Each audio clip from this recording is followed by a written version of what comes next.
Bonjour à tous, j'espère que vous allez bien. Salut Aldric, comment vas-tu pour ce coach talk? Bonjour à tous, salut Chris. Très content d'être ensemble ce mercredi. Alors aujourd'hui, c'est pas nous qui avons défini les sujets, on fait quelque chose de nouveau, on a fait un genre de Ask Us Anything, donc vous pouvez nous poser toutes vos questions. Donc on a demandé aux gens de nous poser des questions sur YouTube et sur Twitter, et on va mettre une priorité à répondre aux questions de ceux qui sont membres de la chaîne. Donc pour faire un petit explicatif, il est possible de supporter financièrement la chaîne YouTube. Il suffit de cliquer sur le bouton rejoindre en bas à gauche de la vidéo. Ça permet de nous aider sur les coûts de production et simplement à libérer plus de temps pour produire du contenu. Et en échange, il y a certains avantages, notamment on répond de manière exhaustive et en priorité à vos commentaires en dessous de nos vidéos. Vous pouvez nous poser vos questions et on les met en priorité sur les futurs Ask Us Anything qu'on fera, à mon avis, assez régulièrement. On va créer du contenu exclusif pour les membres, etc., etc. Je suis très mauvais vendeur, donc j'ai juste dit ça de manière factuelle. Et on va directement se lancer du coup sur les questions des membres de la chaîne, à commencer par une question de Clark Gable, qui est un des membres les plus actifs. Alors, sa question, c'est comment imaginez-vous le futur du MMA à 15-20 ans? Donc, on va aller voir très très loin dans le futur, au moment où il y aura des robots sur Terre, tout ça, tout ça. Euh, je vais te laisser répondre avec plus de sérieux que moi, Aldric. Comment est-ce que tu vois le MMA évoluer sur les prochaines années avec une vision du coup à très long terme, si on doit aller chercher jusque d'ici 2 décennies?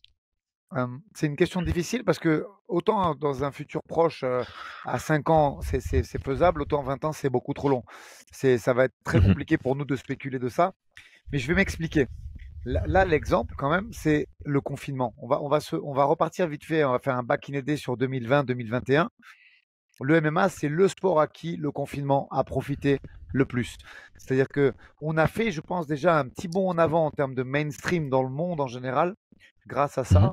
Et je pense que ce qui se passe aujourd'hui en MMA, en 2023, avec un UFC qui gagne énormément d'argent, un PFL qui va peut-être acheter le Bellator et qui a eu des investisseurs du golf et du coup qui se retrouvent avec des moyens.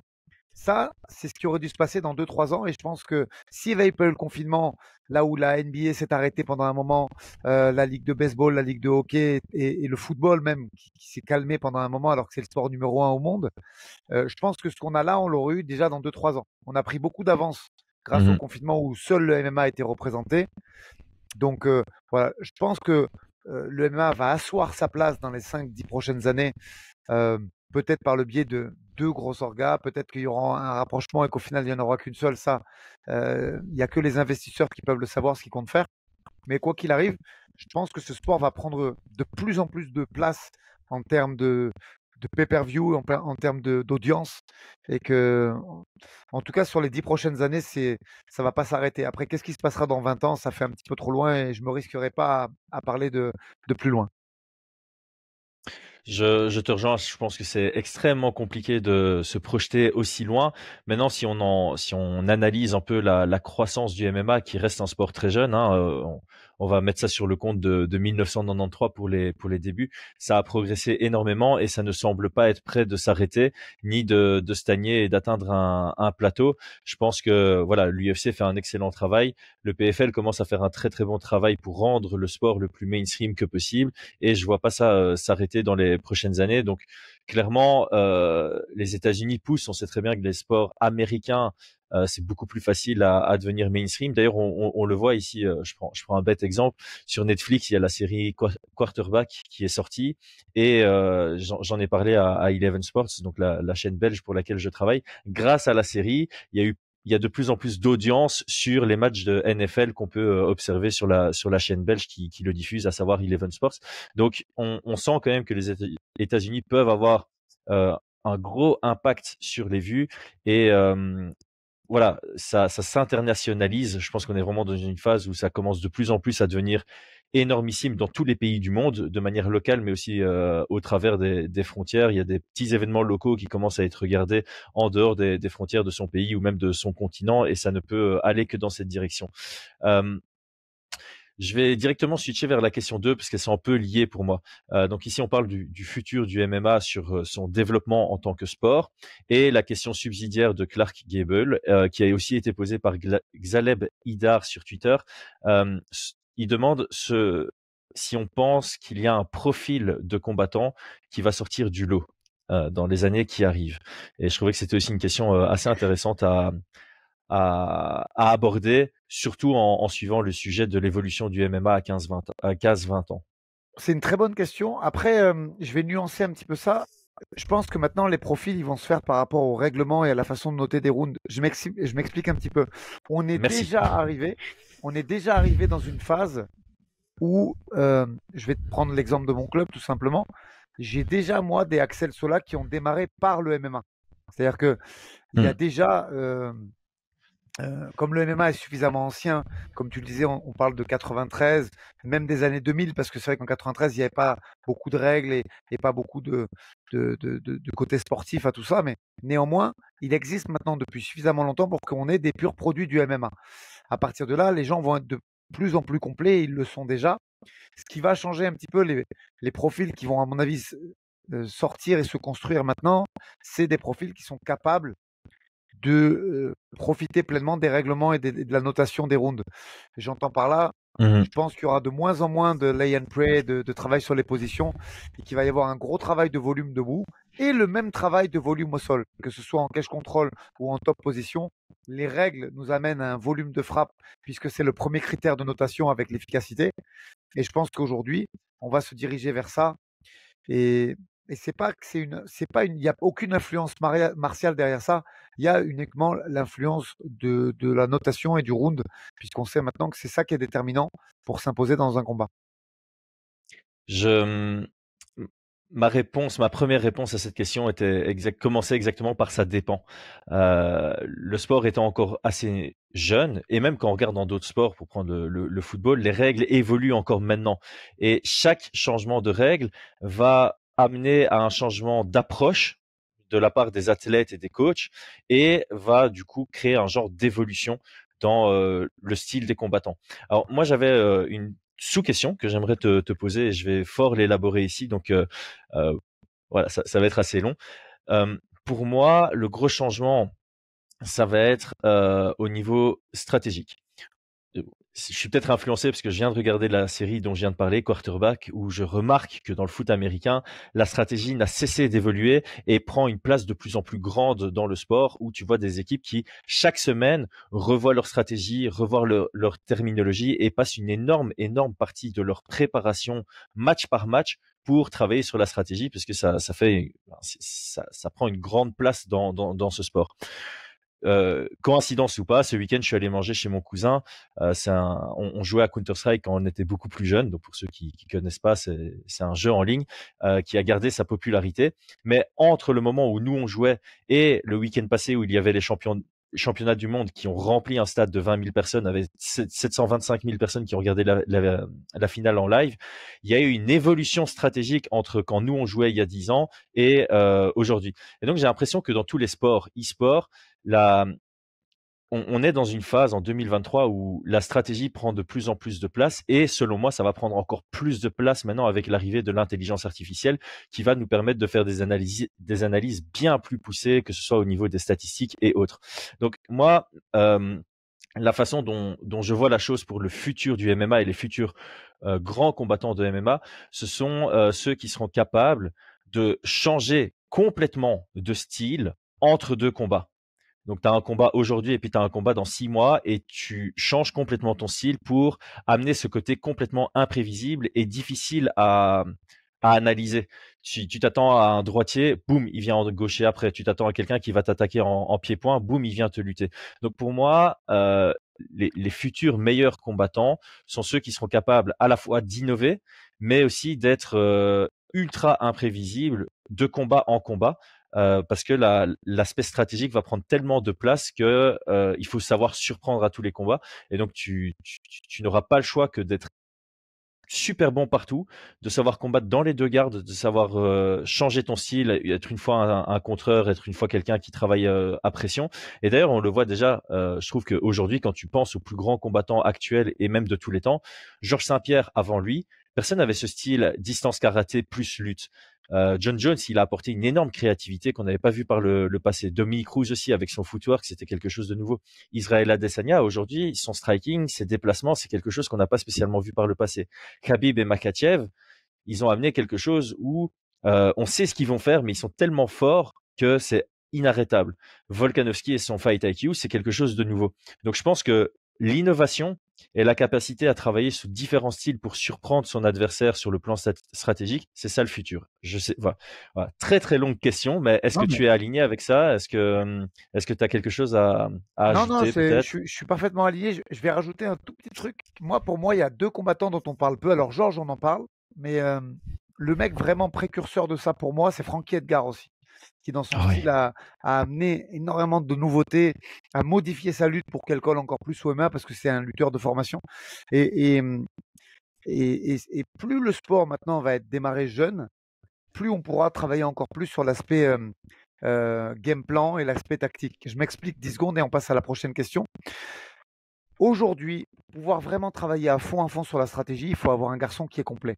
C'est-à-dire que si Hmm. tu as un mec qui a, entre guillemets, des lacunes sur le scramble, sur la lutte en chaîne, sur le cage control, sur le jiu-jitsu brésilien, il y a des choses que tu peux faire et des choses que tu peux pas faire parce que tu risques de te trouver dans une position où le gars pourra pas sortir et ton gars va perdre le round parce que et il y a des aspects stratégiques que tu vas pas chercher parce que ça manque un tout petit peu de diversité technique, ce qui est normal. Les gars, tu les récupères dans la majorité à 15 ou 16 ans, et ben même à 23, 24, ils n'ont pas encore la dimension technique globale pour être capable de tout faire. Et là où tu as raison, c'est que plus on va démarrer jeune, comme le football à l'âge de 5 ans, et on aura du coup des athlètes très complets s'ils ont été bien formés, et du coup on pourra arriver sur des phases bien plus stratégiques et des modifications des conditions d'entraînement qui permettront d'être encore plus variées, parce que la palette technique, elle sera déjà arrivée euh, au summum à l'âge de 17 ou 19 ans, tu vois ce que je veux dire? Et aujourd'hui, on ne peut pas encore le faire parce que rares sont les athlètes hyper complets qui sont capables de jouer vraiment sur trois ou quatre registres différents pendant un combat. Et pour amener à ça, pour bien expliquer ma façon de penser, j'invite les gens à regarder. Moi, il y a un truc qui m'interpelle beaucoup. Je regarde, comme vous le savez, beaucoup de combats de MMA. Et vraiment, aujourd'hui, il y a deux critères majeurs qui te permettent de savoir le niveau de ligue dans lequel tu te trouves. C'est le rythme et les takedowns. J'approfondis juste ça et puis on passe à la question suivante. Un rythme de frappe soutenu, non interrompu et régulier de plus de 5 coups effectifs par minute. C'est très rare de le voir dans des ligues majeures, mineures pardon, ou régionales. Et aussi la façon de faire tomber. Tu te rends compte que dans des ligues européennes ou même des ligues qui sont aux portes de l'UFC, hein, tu as des takedowns basiques qui vont passer en première intention. Et c'est des choses à l'UFC que tu vois de façon extrêmement rare. Tu vois ce que je veux dire? Donc voilà les critères un petit peu d'évolution de ce sport. Tu as des athlètes professionnels qui sont forts, qui sont dans le top 100, 150 mondial, qui sont pas encore assez forts pour aller à l'UFC. Et tu vois quand même qu'il y a des différences et des façons de gérer la lutte, par exemple, pour ne citer qu'elle, où on n'est pas encore au top level. Et ça, comment dire, le, l'épuisette, elle se rétrécit, le filet, elle se rétrécit. Et arrivé à l'UFC, tu le vois de moins en moins. Et je pense qu'aujourd'hui, voilà, rythme et takedown, c'est les critères pour voir du niveau, dans quel niveau tu te trouves et si tu es loin du niveau d'excellence. J'aime tout ce que tu as dit et je vais juste résumer la première partie parce que je trouve ça très intéressant de pouvoir combler ça dans une seule phrase, mais c'est clair que ta polyvalence, donc ta capacité à faire différentes choses, t'ouvre davantage de portes stratégiques. Si tu sais tout faire, tu peux venir avec n'importe quelle stratégie. Si tu es unidimensionnel, tu te fermes à une seule stratégie. Et ça peut être intéressant d'ailleurs aussi de d'arriver comme un combattant unidimensionnel et de travailler sur des nouvelles dimensions justement pour surprendre. Je vais prendre un bête exemple, encore une fois, quand on parle des grands noms du MMA, José Aldo, de base, c'est un gars du sol. Et le mec a fait sa carrière grâce à son pied-point, notamment parce que personne n'osait l'amener au sol et devait faire face à quelqu'un qui avait grave travaillé son pied-point. Donc c'est une très bonne analyse et je pense que ça doit bien rester ancré dans la tête des jeunes qui nous écoutent, ceux qui font du MMA aujourd'hui et qui ont peut-être 15 ans, 16 ans. Travaillez sur votre côté complet parce que ça va ouvrir plus de portes stratégiques quand il sera nécessaire d'aborder un combat avec un vrai game plan et pouvoir le varier. On passe à la question suivante, qui est un peu en phase avec la toute première question. Ça reste de nouveau Clark Gable, c'est sa dernière question. Est-ce que l'UFC sera toujours numéro 1? Et je pense qu'il veut dire toujours sur ce même time frame de 15 à 20 ans. Moi, j'ai une réponse très tranchée par rapport à ça. Moi, je te donne la mienne. Je pense très certainement que l'UFC sera numéro 1 sur les 5 prochaines années. Ça, c'est une certitude. La suite, comment la connaître? C'est-à-dire que en 5 ans, il peut se passer plein de choses.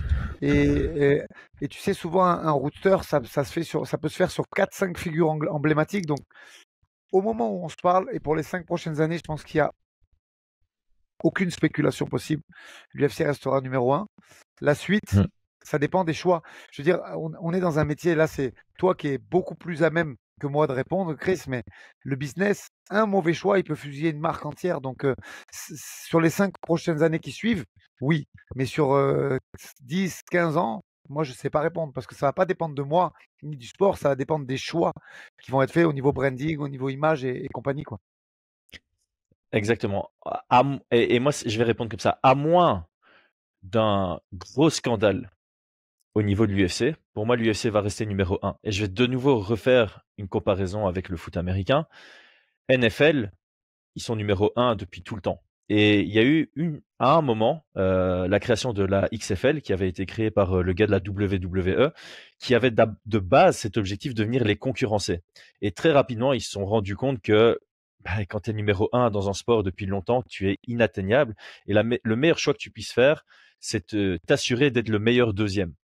Et donc, ils ont eu cette stratégie, la XFL, très tôt, de devenir le meilleur deuxième, et ils sont devenus le meilleur deuxième parce que c'était ça leur objectif. Pour le PFL aujourd'hui, qu'on voit comme le nouveau grand concurrent de l'UFC, je pense que publiquement, ils veulent se placer comme on cherche à concurrencer l'UFC. Mais je pense qu'en interne, ils savent très bien que l'UFC est inatteignable et ils veulent publiquement se positionner comme on va concurrencer l'UFC pour recruter tous ceux qui sont un peu anti-corporate, anti-monopole et s'assurer de s'asseoir sur cette deuxième place. Parce que quand on voit, ils lèvent 380 millions, ce qui est énorme, mais c'est même pas le bénéfice de 2022 de l'UFC. Donc c'est énorme, 380 millions, mais c'est rien par rapport à ce que l'UFC peut produire. Donc je pense sincèrement que, à moins d'un gros scandale, l'UFC va rester numéro 1, va vraiment s'asseoir comme numéro 1.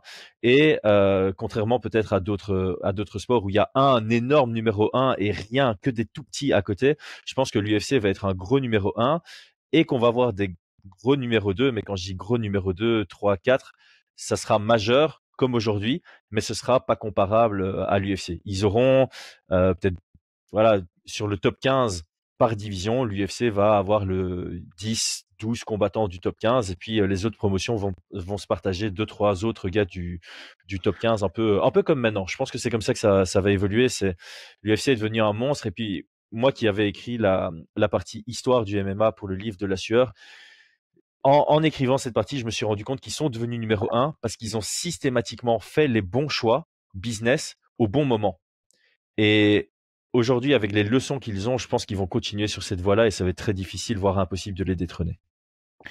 Rien à ajouter. Après, il y a le côté aussi sportif. Et moi, je regarde vraiment tout ce qui se fait. En tout cas, j'essaye de regarder tout ce qui se fait. Et même si j'aime beaucoup le One, avec ses combats de Muay Thai mélangés avec des combats de grappling et tout, et je regarde aussi le PFL, bien sûr, et ne parlons pas du Bellator. Moi, excusez-moi, mais force est de constater qu'aujourd'hui, il y a une différence de niveau sur l'UFC et pour moi, loin devant. Après, d'accord Mhm. ou pas d'accord, c'est des faits. Je m'efforce de tout regarder et quand je vois même la qualité du Dana White Contender Series de hier soir, euh, pour l'instant, ils sont numéro 1 et de très loin sportivement aussi, hein. C'est difficile à contre-argumenter encore une fois. De temps en temps, voilà, tu as le PFL qui va choper Ngannou, c'est énorme. Et évidemment, c'est le numéro 1 des poids lourds jusqu'au moment où il aurait pu être détrôné, mais c'était le numéro 1 et pour moi, ça l'est encore.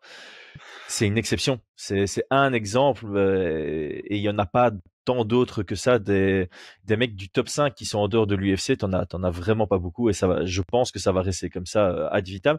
Peut-être qu'un gros changement, c'est maintenant avec le PFL qui payent très bien leurs athlètes. Si le PFL arrive à perdurer comme ça sur le long terme en payant mieux que l'UFC, ça ça va pas les amener à concurrencer l'UFC, mais ça va forcer l'UFC à mieux payer leurs athlètes. Mais ils ont de la marge. J'avais fait le calcul.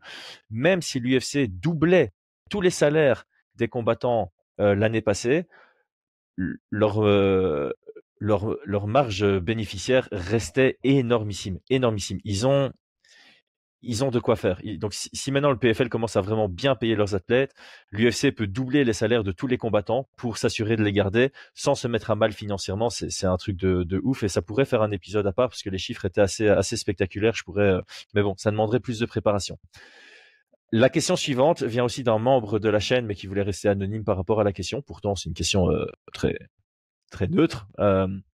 Il demande s'il y a un intérêt sportif pour Islam de combattre une deuxième fois Charles Oliveira en 1 an, en tenant compte du déroulement du premier fight. Et donc lui, sa question, c'est vraiment est-ce que Islam n'a pas juste tout à perdre et rien à gagner sportivement? Ben, déjà, première chose, n'en déplaise à certains, c'est pas Islam qui décide. C'est-à-dire que quand tu es champion à l'UFC, tu dois prendre le contender qu'on te propose et point. Il peut y avoir éventuellement de matière à discussion s'il y a d'autres profils euh, euh, qui arrivent. Mais en tout cas, si là, clairement, Dariush, c'était le prospect qui montait en attendant que, on en a déjà parlé, que certaines petites pépites comme Tsaroukian et compagnie arrivent à maturité. Pour moi, aujourd'hui, Tsaroukian ne mérite pas title shot parce que il a pas battu une grosse tête de la ligue. Tu as déjà parlé avec Brian, je crois, de Dustin et de Justin. Donc, clairement, aujourd'hui, le choix naturel pour la catégorie lightweight, en tout cas, c'est Charles Oliveira. Donc, euh, c'est pas, il y a un contender désigné, il y a un Volkanovski derrière, mais qui ne fait pas avancer la KT. C'est une KT qui doit avancer si elle veut continuer à se développer. Les autres prétendants sont un petit peu loin.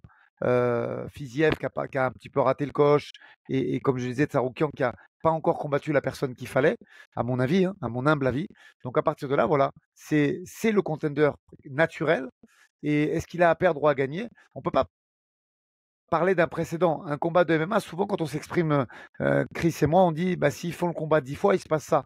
Ce qui veut dire que oui, la défaite a été rude sur cet affrontement-là, mais ça ne veut pas dire que si au même moment, au même instant, sans qu'il retourne à l'entraînement et sans qu'il ait les mêmes, avec la même préparation, il s'était passé le même combat, il aurait eu le même résultat. Je pense que le niveau entre les deux est beaucoup plus serré qu'il n'y apparaissait lors de ce premier affrontement et que c'est un combat qui est très ouvert. La revanche, elle doit se faire aujourd'hui puisque Charles a gagné ce droit en défonçant Benel Dariush.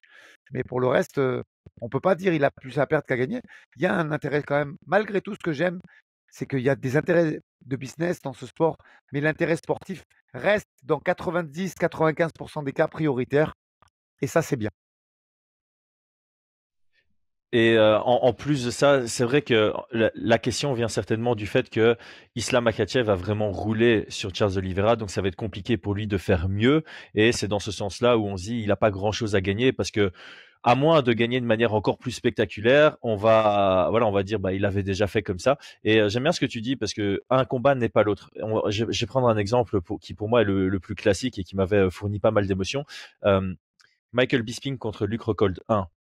T'avais l'impression que Michael Bisping n'avait rien à faire avec Luke Rockhold dans une cage. Il reçoit sa revanche, qui est pour le titre contre Luke Rockhold, à 10 jours alors qu'il est en plein tournage de film et qu'il s'entraîne pas sérieusement.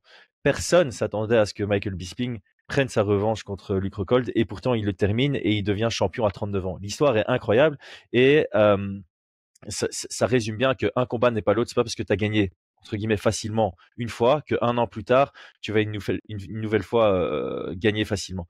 Et mon deuxième élément par rapport à ça, c'est on connaît l'UFC. L'UFC sait vendre ses combats.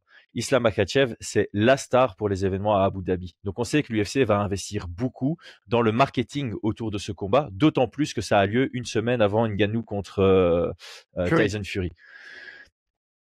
Le marketing de ce combat, ça va être Charles Oliveira n'était pas au top de sa forme la première fois contre Islam Makhachev. Il l'a prouvé en roulant sur Benil Dariush. Maintenant, on va avoir le vrai Charles Oliveira contre Islam Makhachev. Et donc, Islam Makhachev a quelque chose à prouver. Il va pouvoir terminer les débats entre lui et Charles Oliveira, qui est le meilleur. Donc, pour moi, il a quelque chose à gagner. Et ça va surtout être en lien avec le narratif de l'UFC. Et on sait que l'UFC va construire un excellent narratif pour faire, je vais pas dire pour faire croire, parce que ce serait manquer de respect à Charles Oliveira, mais vraiment pour donner l'envie aux spectateurs de regarder en se disant ouh, c'est beaucoup plus serré que sur papier, je me peux même pas faire attention à ce qui s'est passé la première fois parce que c'était pas le vrai Charles Oliveira. C'est comme ça que ça va se passer. Et en fait, pour moi, cette revanche, ce sera comme s'ils allaient s'affronter une première fois de par le travail de communication de l'UFC. Donc moi, je te rejoins. Je pense pas que Islam ait tout à perdre et rien à gagner dans ce combat. D'autant plus qu'on sait très bien aussi une legacy. En MMA, ça se calcule sur un nombre de défenses de titre. Donc, une défense de titre supplémentaire, peu importe face à qui c'est un nombre qui va t'aider à accéder à ce Hall of Fame, qui va t'aider à devenir un peu éternel sur l'histoire du MMA. Je vais juste faire un petit lien, comme ça je fais aussi la pub. On a eu une super chouette interview avec Benoît Saint-Denis qu'on a posté hier. Si vous l'avez pas encore vu, allez la voir. Benoît disait justement que rien n'est éternel, que même les plus grandes personnalités de l'histoire, après 2000 ans, tu les oublies. Donc pour Islam, cette défense de titre, c'est quelque chose qui va nous permettre, pour revenir dans 15-20 ans, de continuer à parler de lui s'il accumule des défenses de titre, surtout dans cette grosse division. Passons à la question suivante. Donc là, on passe sur des personnes qui ne sont pas spécialement membres de la chaîne. Je profite de ce petit interlude, ça fait 26 minutes qu'on parle. Likez la vidéo, commentez, n'hésitez pas à nous proposer des sujets pour les prochains Coach Talk et abonnez-vous si ça n'est pas encore le cas. Alors ici, on a eu 3 questions très intéressantes de quelqu'un sur Twitter, Kamaroudinland. Désolé si j'écorche le nom, c'est pas facile à lire d'une traite. Alors, la première question là-dessus, et je sais que tu vas apprécier à mort cette question, c'est évoluer en France pour un athlète, est-ce que c'est plutôt positif ou négatif? Ça, c'est vraiment la question parfaite pour toi, Ouais. donc je te laisse le champ Ah, libre. Je crois que je vais même pas rebondir dessus. je kiffe cette question. Merci à Camaro de la poser. Alors moi, je vais dire une phrase que je dis de temps en temps, mais sur des interviews ou quoi. Je supporte tous les athlètes français, même ceux qui critiquent l'entraînement en France. Mais quand même, ça me chagrine. C'est-à-dire que aujourd'hui, je pense que tu peux dire lors d'une interview que tu as trouvé des repères à l'étranger qui t'intéressent mieux. Je donne un exemple tout bête. Il y a des gens qui ont du mal à se motiver en France parce qu'ils ont leur cadre familial pour X et Y raison. Et dans ce cas-là, ils sont en Thaïlande, ils sont en mission et ça se passe très bien. Ça, je peux l'entendre d'une oreille très compréhensive et attentive. Par contre, quand tu commences à me dire, ouais, je suis parti de la France parce qu'il n'y avait rien, parce que c'est ça me chagrine et surtout ça, je me mets en opposition et en lutte totale par rapport à ça. Donc aujourd'hui, les Français les mieux classés à l'UFC sont des Français qui s'entraînent en France. Point final. J'ai même pas envie de développer plus que ça. Cette chose-là va euh, me servir de bouclier. Et à côté de ça, je vais donner mon expérience personnelle. Je vois pas pourquoi. Et des gens comme moi en France, il y en a plein, des grands coachs. Je me considère même pas comme un grand coach. Je me considère comme un coach qui fait son travail et qui l'a appris. Comment dire, qui l'a appris aux dépens d'autre chose. Moi, ma vie, c'est être parti à l'étranger pendant que j'aurais pu faire de l'argent dans la profession rapprochée, dans plein d'autres métiers. Et moi, j'ai voulu aller à l'étranger, au Hit Squad, qui est le gym de Matt Hughes, dans des gyms brésiliens pour découvrir un petit peu le jiu-jitsu brésilien, au Japon, dans le gym de Hayato Sakurai, le Mac Dojo, et bien dans bien d'autres dojos à l'étranger, en Europe de l'Est, en Lituanie, en Lettonie et consorts. J'ai aussi vu la Thaïlande, un petit peu moins de temps, certes, que l'année que j'ai passée dans d'autres pays, mais peu importe. Voilà, aujourd'hui, des gens qui ont eu cette démarche comme moi en France, il y en a plein. À partir de là, euh, une façon d'entraîner, des méthodes qui ont fait leurs preuves et une efficacité. Je ne supporte pas les gens qui disent qu'on ne sait pas faire en France. Après, comme je l'ai dit, il y a un mindset. C'est vrai que des fois au Brésil, les journées sont longues. Tu n'as pas de, comment dire, t'as pas tes copains qui t'appellent pour te demander de sortir ou X ou Y. Et je pense que ce mindset-là peut être très valable, notamment sur l'investissement et la motivation. Pour certains athlètes, l'entraînement en France, c'est pas fait pour tout le monde parce que il y a des moyens de s'égarer compte tenu de la proximité des amis, de la famille, de la petite copine et de tout ce qui va avec. Mais par contre, en termes de niveau on sait très bien faire en France. Et d'ailleurs, je suis très content, moi, de voir cette pluralité à l'UFC Paris avec plusieurs gyms qui sont représentés et qui montrent le savoir-faire qu'on a pour préparer des champions et faire des mecs qui sont dans les tops mondiaux. Et je pense que la meilleure question et la meilleure réponse que je pourrais porter à ça, c'est voilà, Manon Fiorot, Cyril Gann, qui sont top 1, top 2, top 3 de leur KT depuis maintenant plusieurs mois, voire plusieurs années, et ils n'ont pas besoin de faire de stage à l'étranger. Et par pitié, arrêtez de dire Cyril Gann va à Makashkala faire de la lutte ou quoi ou qu'est-ce. Il y a en France, on est une grande nation de judo, de lutte, on sait aussi bien faire que les autres. Après, euh, l'étranger peut être bien, je ne dis pas le contraire, mais pour des raisons plutôt de mindset ou de sponsor. Tu vois, j'ai donné des exemples concrets de ceux à quoi j'étais persuadé. Je vais donner un contre-exemple. Dylan Salvador, grand champion de boxe thaïlandaise et de kickboxing, qui va faire ses débuts contre un de tes compatriotes, je crois, Chris, Exact, contre Boji Hoki. au Dana White Contender Series, ben, lui, il a fait sa conversion, sa reconversion tout du moins, totalement à l'étranger. Ça se passe très bien. Il a un excellent niveau, mais je ne le connais pas personnellement, hein, Dylan, même si je le respecte beaucoup. Mais au dire, en tout cas, des interviews qu'il a pu donner à des journalistes ou des sites internet francophones ou même anglophones, c'est une question de sponsor. C'est une question de sponsor. Il avait un visa, il avait des sponsors du fait de son passé euh, euh, et de ses comment dire, de ses titres en boxe pied-point, et ça lui a octroyé des sponsors aux US, et voilà. Donc là, ça s'explique. Mais par contre, j'ai jamais entendu Dylan Salvador dire ah ben en France, c'était pas possible parce que le niveau est mauvais. Et lui, il a expliqué directement que c'était par l'intermédiaire de sponsors et de possibilités d'en vivre, et que sa vie, il la voyait vraiment aux États-Unis. Et ça, je valide. Et malgré Chris, ce soir-là, on sera en opposition. Moi, je serai pour Dylan et j'espère qu'il va décrocher ce contrat à l'UFC. Et je suppose que tu soutiendras ton compatriote et cette bonne guerre. Mais, euh, mais voilà, il y a des contre-exemples. Mais en tout cas, en aucun cas, c'est pour des questions de compétences. Ce sont des questions de management ou des questions de sponsoring ou des questions de mindset et pas du tout des questions de niveau. Et oui, c'est des choses qui peuvent me chagriner, voire même me vexer un petit peu quand j'entends ça dans des interviews.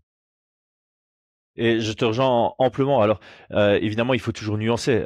Est-ce qu'un Français qui s'exporte à l'étranger ne va pas réussir? Non, il peut évidemment réussir, parce que ça me paraît logique. Un Français qui partirait aujourd'hui s'entraîner dans une des grosses écuries internationales, bah, il va progresser et il pourrait très bien devenir le prochain champion français. Mais il faut prendre la question dans le bon sens, c'est est-ce qu'aujourd'hui, il est possible de rester en France et de devenir champion à l'UFC? Et je pense qu'on sera tous d'accord pour dire que oui, absolument oui. Cyril Gane s'est vraiment passé à ça, de devenir le champion dans son combat contre Ganou. Manon Fiorot, elle est à 2 victoires de prendre la ceinture. Et ce qu'il y a de beau, j'aime bien ce que tu as dit, c'est qu'à l'UFC Paris, on a beaucoup de représentants français et beaucoup d'écuries différentes. J'imagine que la carte principale, je ne sais pas si elle a été annoncée, mais j'imagine que sur la carte principale, on aura Gane, Fiorot, Benoît Saint-Denis.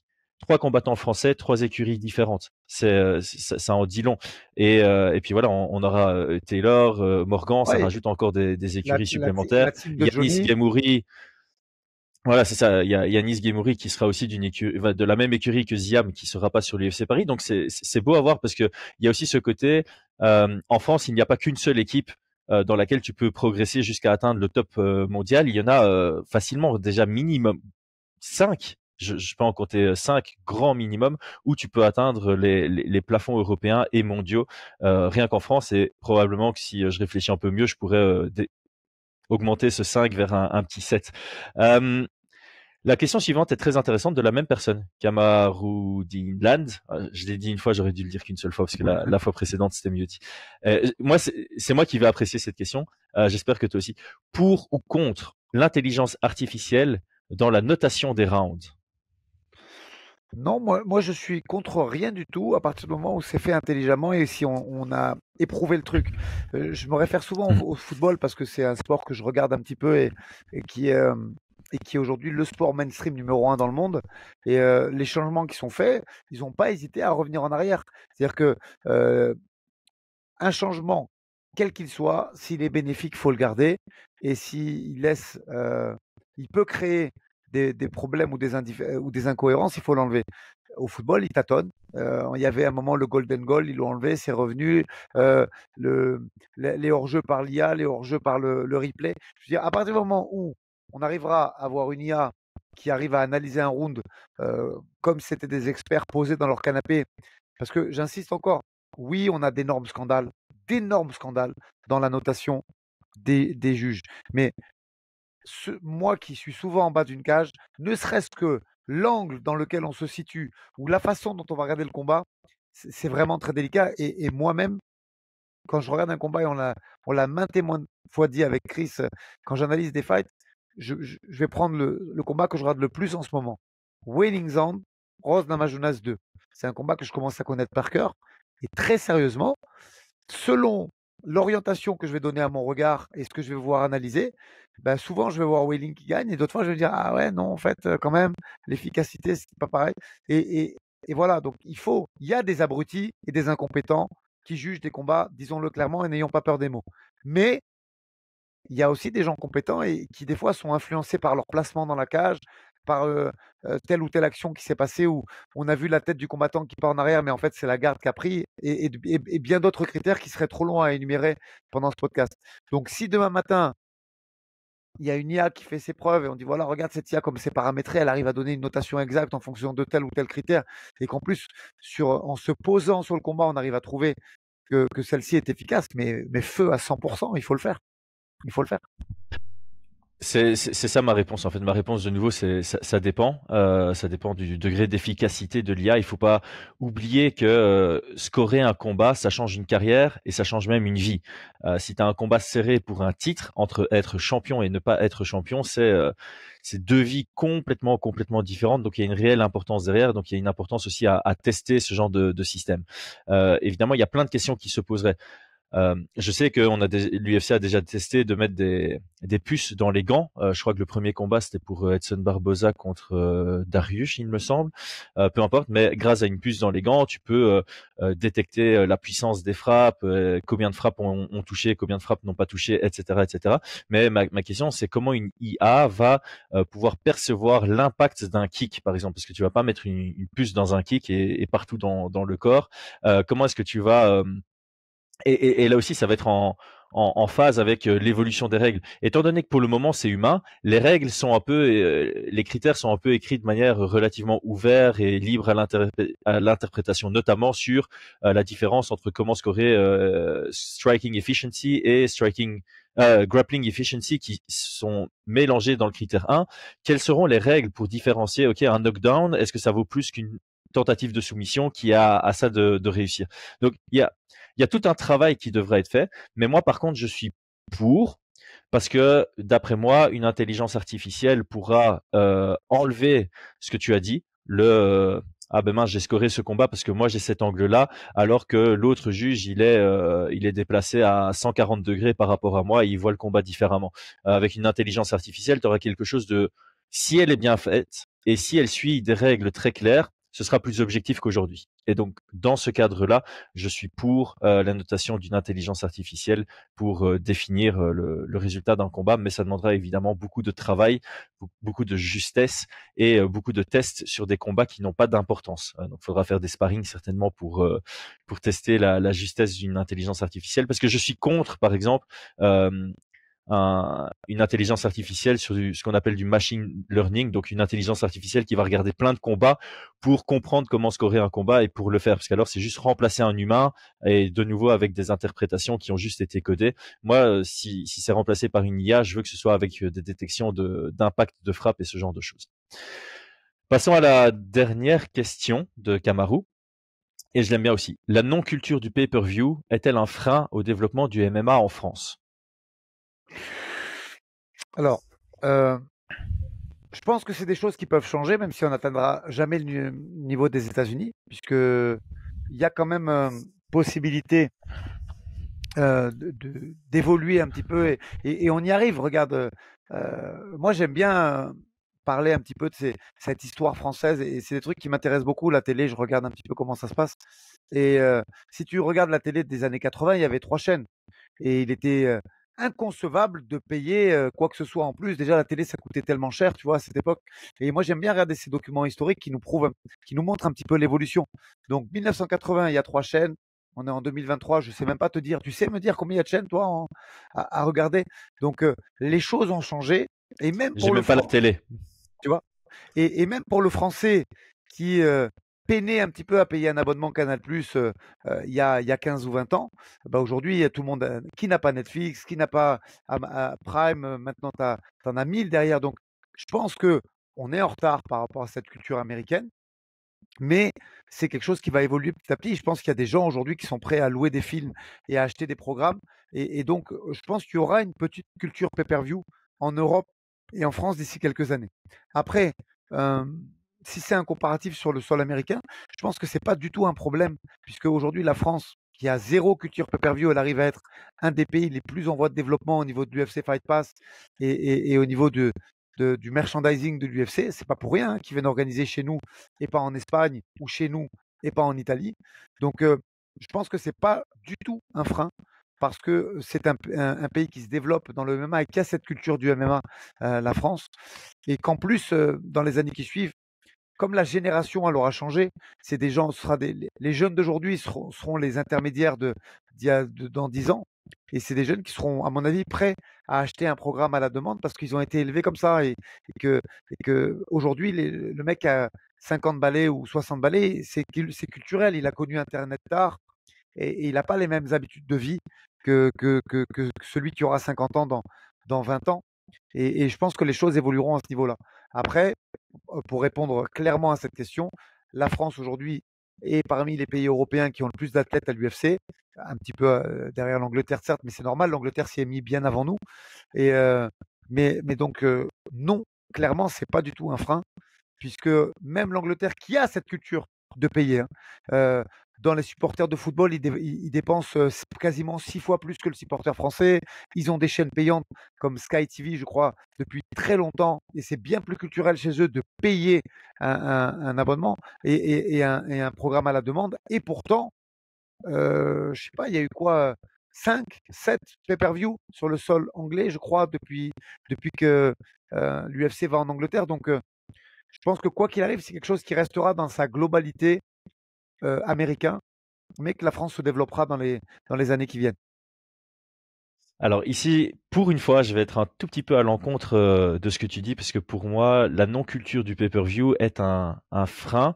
Je vais pas dire le mot frein est peut-être un peu fort, mais ça ça ne rend pas le développement optimal. Et je vais prendre un exemple très concret. Alors très concret, pardon. Alors avant de commencer, je sais parce que je m'exprime très souvent là-dessus. Moi, je suis pro légal. Quand on regarde l'UFC, j'aime bien qu'on paye pour regarder l'UFC. Quand voilà, je déteste les streams illégaux. Et je sais, à chaque fois, je me fais contre-argumenter avec ouais, mais mets-toi à la place de l'étudiant qui galère déjà pour acheter ses lunchs, etc., etc. Il y a toujours des exceptions. Il y a toujours voilà, tu sais pas faire une règle générale. Maintenant, pour moi, les personnes qui ont les moyens se doivent de payer les pay-per-view parce que ça développe le sport. Et je vais prendre un exemple très concret. Parce que j'entends toujours le contre-argument, j'ai pas envie de donner mon argent à Dana White. Dana White, il paye mal ses combattants, blablabla. Bon, le contre-argument est très simple, hein. Oui, est-ce qu'il va mieux les payer alors qu'ils gagnent moins d'argent? Certainement pas, ça va faire l'effet inverse. Mais imaginons, tu crées une nouvelle promotion en France, tu fais un pay-per-view, personne ne l'achète. Bah, tu fais moins de bénéfices.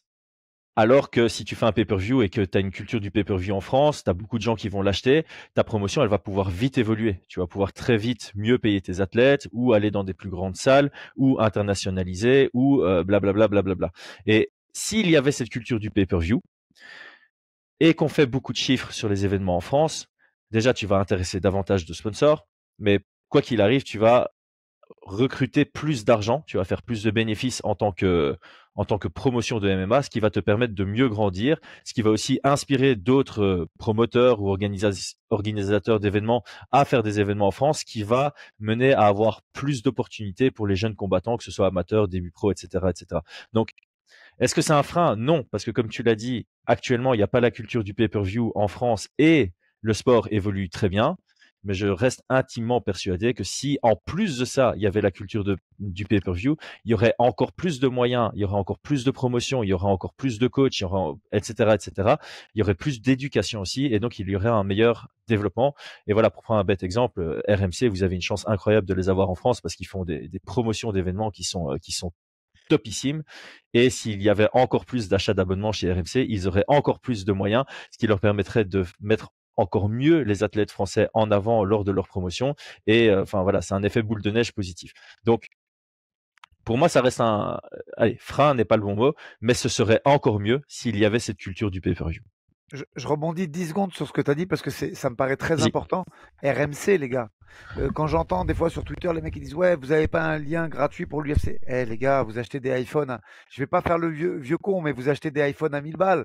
10 balles par mois, on te parle là, 10 ou je sais pas combien c'est, mais je crois que c'est 10 ou 12 balles par mois.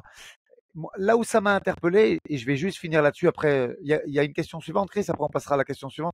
Il y a une question bonus, on la prend si on veut, Ouais, si on ouais, a on le fera temps. la bonus derrière. La dernière fois, il y avait, c'était quoi? C'était l'UFC 291 avec Pereira Blakovic, c'est ça, je dis Exact. pas de bêtises. Ouais, c'est ça. Et, et moi, je zappais à 4 heures du matin Spence Crawford, l'UFC. Et en fait, tout simplement, j'étais en train de me dire la chose suivante. Je dis voilà, là, je paye mon abonnement au UFC via RMC. Ça me coûte 10 ou 12 balles par mois, je sais plus. Et si j'étais américain, ça me coûterait 80 balles par mois d'abonnement ESPN Sport, 100 balles le pay-per-view pour l'UFC et 90 balles, je crois qu'il était le pay-per-view de Spence Crawford. Donc, ce que j'ai fait, moi, pour 10 balles ou 12 balles en zappant, un Américain, il aurait dû dépenser 270 ou 280 euros pour pouvoir faire le même truc pendant sa soirée. Donc, bien évidemment que les moyens ne sont pas les mêmes et tu as raison dans ce que tu dis. Moi, quand je parlais de frein au développement des combattants français à l'UFC. C'est vrai que j'aurais dû préciser ça, mais c'est sûr que s'il y avait plus de passion aujourd'hui, mais elle viendra, cette passion, je pense. Le sport aurait beaucoup plus de moyens, tu as raison. Ouais, bah du coup on finit par s'aligner Bah et oui. on va passer à la question la question bonus qui a été posée par Alex Clay donc sur YouTube un non membre de la chaîne donc comme quoi on a pris quelques questions juste des abonnés. Que pensez-vous de la réduction de l'hégémonie du MMA Factory qui a permis de mettre en avant d'autres acteurs du MMA français? Il avait cité des noms d'équipes comme Warren, Snake Team, etc., etc. Donc, je trouvais la question assez intéressante parce que je vais peut-être répondre en premier pour un peu changer la dynamique. Euh, Moi, personnellement, je ne pense pas que ce soit la réduction de l'hégémonie du MMA Factory qui a permis de mettre en avant d'autres acteurs du J'aurais MMA dit la français. même chose. J'aurais Voilà, commencé par la même chose. c'est, c'est là où il y a toujours cette question de concurrence et de complémentarité dans tous les business, que ce soit dans les équipes de MMA françaises où voilà, on m'a déjà posé la question et j'y ai déjà répondu de manière très transparente, la Sueur et les autres chaînes YouTube. Donc il y a un genre de concurrence pour prendre la sueur versus les autres chaînes YouTube. Il y a un genre de concurrence parce que oui, on traite de temps en temps, voire même souvent, des mêmes sujets. Donc, tout le monde n'a pas 40 heures par jour, c'est 24 heures par jour pour tout le monde. S'il y a deux sujets qui sortent en même temps sur YouTube sur deux chaînes différentes, certaines personnes vont regarder les deux, mais d'autres personnes vont regarder juste une des deux. Et donc, quand tu as plusieurs chaînes qui existent et qui traitent du même sujet, bah, tu te répartis un peu l'audience. Tu as une audience commune et puis tu as une audience répartie. Donc, là, il y a de la concurrence. Mais de temps en temps, il y a aussi de la complémentarité. Quand tu traites pas des mêmes sujets, tu as une chaîne qui va permettre de recruter des nouvelles vues. Et puis, ces nouvelles vues, à un moment, elles vont peut-être venir voir ce que toi tu fais. Et donc, ça permet un peu de s'échanger une nouvelle audience. Et donc, il y a moyen de coexister. Pour les clubs de MMA français, je trouve que c'est encore plus flagrant. Donc, le MMA Factory a peut-être mis la France sur la carte internationale. Mais quoi qu'il arrive, c'est pas parce qu'ils ont moins bien performé sur certains combats que ça a permis à d'autres équipes de dire «Eh, nous aussi on existe». C'est juste que les autres équipes, elles ont fait le même travail que le MMA Factory, peut-être avec 2 années de retard. Et maintenant que leurs combattants ont un niveau international, ben leurs combattants sont mis en lumière au niveau international. Donc tu pourrais le MMA Factory aurait très bien pu avoir, j'invente, hein, pour partir dans une hypothèse très exagérée, Cyril Gane champion des poids lourds, Nassourdine champion des middleweight, ça n'aurait pas empêché du tout Morgan de signer, Manon d'avoir son title shot en cas de victoire contre Rose, euh, Taylor de venir ici à l'UFC Paris, etc., etc. Donc je pense pas que il y ait une limite au succès. Tu peux coexister en haut pour peu que tu fasses le travail qui t'amène à ce succès. Rien à rajouter. Entièrement d'accord avec toi. Je pense que le MMA Factory se porte très bien. Ils ont beaucoup de prospects et beaucoup de lumière encore sur des athlètes en devenir et des athlètes qui sont déjà au niveau. Euh, Sané, Zebo, Shamsudinov et consorts. Il y a Paulin Béguet. Il y a énormément de talent dans cette équipe et je pense que eux, ils ont fait le taf. Ils ont deux athlètes sur l'UFC Paris et un athlète sur l'UFC d'Abu Dhabi qui suit Paris. C'est déjà un très très beau calendrier. Puis derrière ça, il y a, comme je le disais, il y a le club de Johnny qui fait un excellent travail, euh, qui aura et Morgan et Taylor, que je salue au passage. Puis l'équipe de Lyon avec Fares et son coach Fata qui donnent une énorme dynamique. Donc voilà, il y a et bien sûr nous, le Boxing Squad. Après, mais tout ça s'équilibre. Je veux dire, il y a des clubs de très haut niveau en France avec des très gros entraîneurs.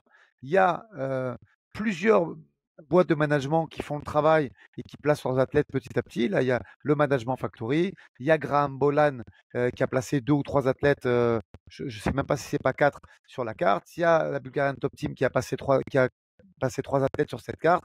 Il y a ce que je représente moi avec Nima Safapour, avec qui je travaille en collaboration, mais pas associé, je précise, en collaboration seulement, qui a aussi placé trois ou quatre athlètes. Et puis voilà, il y a une homogénéité et de boîtes de management et de clubs qui viennent sur l'UFC Paris. Ça expose une pluralité et ça n'a rien à voir avec. D'ailleurs, quelle contre-performance. Pour l'instant, moi, au MMA Factory, j'ai vu des très beaux débuts de William Gomis il y a quelques mois. J'ai vu euh, très bonne prestation de Nassourdine qui malheureusement solde par un no contest. Je ne vois pas très honnêtement et très objectivement, pour l'instant, le MMA français, dans sa globalité, a fait un excellent début d'année. Euh, que ce soit le combat de Fares, que ce soit le combat de Benoît contre Bonfim, et surtout, j'espère que ça va continuer comme ça. Mais au moment où on se parle, il n'y a pas de contre-performance de personne. Il y a plusieurs clubs qui sont en train de tirer leur épingle du jeu et qui amènent des athlètes qui ont la chance de réussir leur début et leur carrière à l'UFC, et ça, c'est très bien. Je pense aussi que c'est une illusion, le fait que le MMA Factory contre-performe ou quoi, pour deux raisons.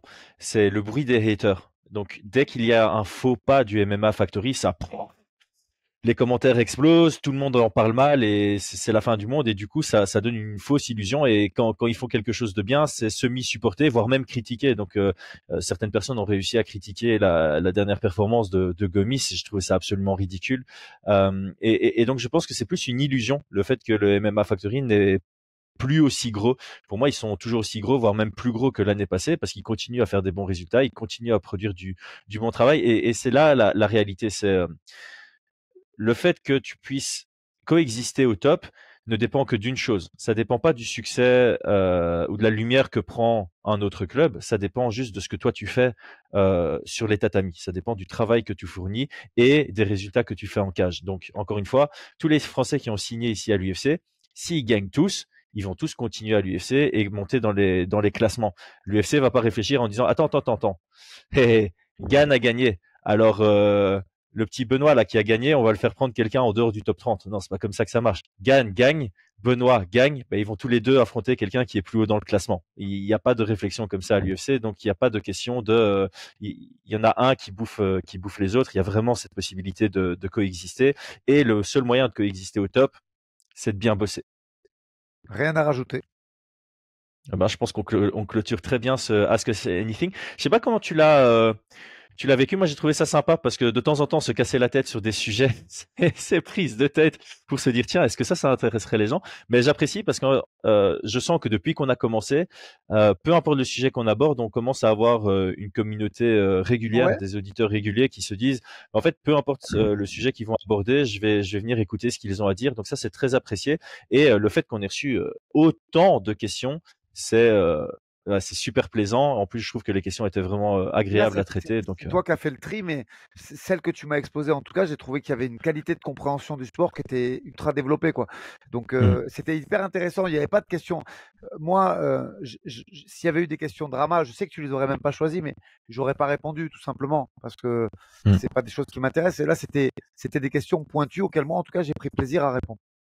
Oh, ben, clairement, en fait, voilà, notre ligne éditoriale n'est pas du tout axée sur le drama, donc on les aurait potentiellement esquivés. Sauf si c'était un membre de la chaîne, on aurait été contraint d'y répondre, mais on aurait toujours répondu, je pense, avec politesse, avec tact et avec nuance. Donc voilà. Ah, après, j'ai peut-être précisé ça. Il y a plein de gens qui ont posé des questions super intéressantes. Maintenant, on n'est pas encore en mesure de faire des épisodes de 3 heures. Ça arrivera quand on aura 100 membres qui auront rejoint la chaîne. Je fais quelques clins d'œil. Rejoignez, rejoignez. Le mec qui met genre, pas des menaces, mais c'est comment? Du chantage, du chantage. Tu vois, genre, les gars, si d'ici septembre, il n'y a pas 50 membres sur la chaîne, moi j'arrête, hein. Moi j'arrête. Non, Donc, mais rejoignez. T'imagines le mauvais marketing? moi, souvent, il y a une phrase que j'aime à écouter, c'est comment on peut t'aider. Tu sais, c'est les gens qui disent ça à moi-même, à des fighters, à plein de trucs. Ben, si tu as de l'argent, donne-moi de l'argent. Et si tu n'as pas d'argent, suis et like sur les réseaux sociaux, ce sera déjà un bon début. Il faut pas avoir peur de le dire. Je pense, et j'expliquais ça à mes gars. Chris, j'expliquais ça. Il est 14h17. À 11h, j'étais en train de parler de ça avec mes fighters sur le tapis. Comment je peux t'aider? Ben, donne-moi de l'argent. Et s'il n'y a pas d'argent, parce que c'est le nerf de la guerre pour que les mecs puissent se reposer et Mhm. pour que les mecs puissent avoir une hygiène de vie parfaite, ben, au moins, suis, like et donne de la force sur les réseaux sociaux, ce sera déjà très bien. Et ben, c'est quelque chose. Moi, je pense que si cette vidéo a des bons retours, qu'on a des bons commentaires et que surtout que ça vous a plu, eh ben, c'est quelque chose qu'on pourrait instaurer peut-être une fois par mois. Je sais pas, mais en tout cas, moi, je le ferai avec Mhm. plaisir vu la qualité des questions qui nous ont été posées. Ouais, franchement, la qualité et le nombre de questions qui ont été posées, parce que là, on a vraiment, moi, je mets toujours en avant d'abord la qualité avant la quantité, mais quand on mélange les deux, il y a tout à gagner. Donc, ça me motive à faire ce genre de format une fois par mois. En plus, on a un petit temps de préparation sur les questions, mais c'est aussi à la fois semi improvisé. Donc, ouais, c'est parfait. Donc, et puis, je te rejoins. De temps en temps, la transparence est de mise. Je vois pas l'intérêt d'essayer de vendre un produit en masquant et en disant non mais c'est pas pour l'argent, etc. Comme tu l'as dit, l'argent c'est le nerf de la guerre. Si maintenant du jour au lendemain la chaîne prend 10 000 € par mois, ben moi je peux arrêter de travailler, Brian il peut se mettre à mi-temps, toi tu peux aussi libérer plus de temps, et plus on attend, plus on peut créer de contenu, mieux on peut préparer les podcasts. C'est un genre de donnant-donnant. Je pense que les gens ils sont contents de pouvoir regarder gratuitement ou justement avoir cette option de donner 1 € par mois pour aider au développement de la chaîne. Et, euh, et voilà, si les gens considèrent que tout ce qu'on donne comme information, ça mérite 1 € par mois, bah allons-y, hein. Très juste. Bon, il y a moyen de donner 15 € par mois aussi, mais voilà, je commençais par ne pas être gourmand.